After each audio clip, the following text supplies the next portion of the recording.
He gets us. Trump makes a splash in Saudi Arabia. As he waited for President Trump to arrive in a gilded ballroom in the Saudi capital, Riyadh, Mohammed Baharith was beaming. The Trump 2028 cap perched on his head stood out in the crowd, where Saudi men in traditional red and white checkered headdresses mingled with Americans in suits. Mr. Baharith, a Saudi self-help influencer, used to be reluctant to step into the spotlight, until, he said, Mr. Trump's ruthless pragmatism and bold confidence inspired him. Now he has 1.5 million followers on Instagram, owns a Tesla, and considers himself a proud Trump supporter. He says what's on his mind and he doesn't care about what people think, Mr. Baharith said on Tuesday, when Mr. Trump addressed a Saudi U.S. business forum during a state visit to Riyadh. Trump is about being yourself. Mr. Baharith, 40, is not the only Saudi enamored of the American president. Mr. Trump's visit to Saudi Arabia on Tuesday and Wednesday, the initial stop of his first major foreign trip of his second term, made a splash in the kingdom, where he heaped praise on the de facto ruler, Crown Prince Mohammed bin Salman, said that he had secured hundreds of billions of dollars of investment in the United States, and then surprised nearly everyone by announcing he would end American sanctions on Syria. Citizens of the conservative Islamic kingdom say that Mr. Trump feels familiar to them. His family's fluid melding of business and politics is the norm in Saudi Arabia, a country in which the Trump Organization has significant business interests and where government officials sit on the boards of listed companies. His reliance on relatives and friends to advise him and shape policy is unremarkable in Riyadh. And the conservative rhetoric he has adopted, in particular his attacks on transgender people and reassertion of traditional gender norms, resonates with many in the kingdom. From way back, I feel like he gets us, said Fahad Al-Yafi, 30, a gold salesman in Riyadh's bustling Taiba market. There's affection. Mr. Al-Yafi said he approved of Mr. Trump's Middle East policy, including the removal of sanctions on Syria and his rhetoric about ending wars, but he also liked his domestic policy, citing what he believed were shared values. The best thing he did is he stopped homosexuals, he said. The authoritarian kingdom lacks reliable opinion polling, so it is impossible to accurately determine what proportion of Saudis has positive views of Mr. Trump. Cultural norms favor public conformity, and Prince Mohammed has intensified political repression while expanding social freedoms. As a result, many Saudis are reluctant to share their true views in public. Some who did expressed a decidedly unfavorable view of the president. Abdullah Al-Oud, senior director for countering authoritarianism at the Washington-based Middle East Democracy Center, and the son of a prominent cleric imprisoned in Saudi Arabia, castigated Mr. Trump for what he described as whitewashing the reputation of Prince Mohammed, who he said was an authoritarian leader who has brutally silenced all dissent.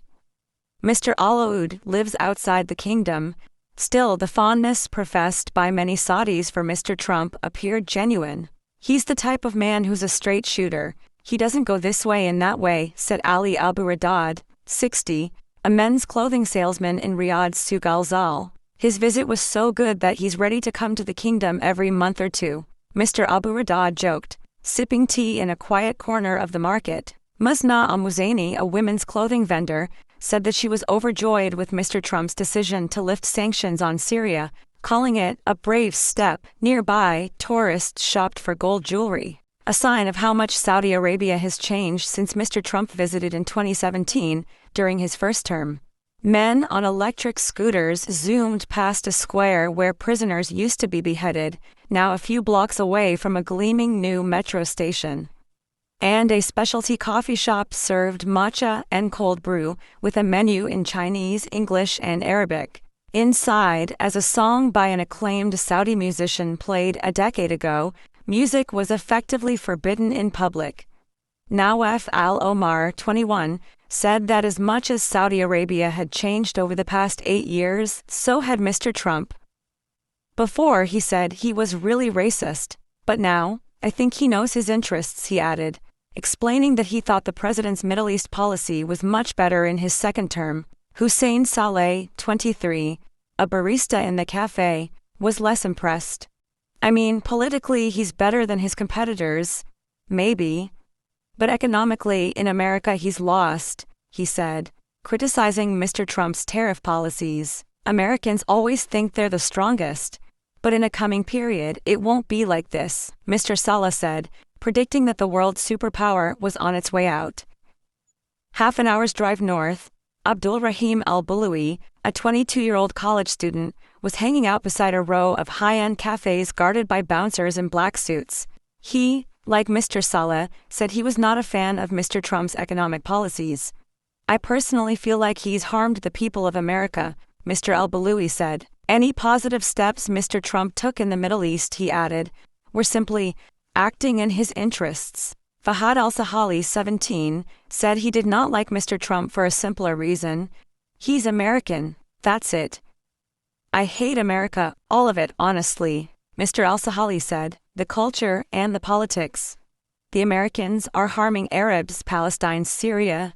They destroyed Iraq. Ms. al-Mazini, though, insisted that Mr. Trump was a dear guest in his second country, echoing the warm hospitality that is central to Saudi culture. Like many other Saudis, Ms. al-Mazini, who covers her face with a black niqab, said she was not particularly bothered by Mr. Trump's negative remarks about Islam and Muslims, or the fact that during his first term, he had barred citizens of several Muslim-majority countries from entering the United States. We only deal with what's in front of us, she said. What we see is that he came and he appreciated us, and his visit is valued. If he didn't want to, he wouldn't visit us.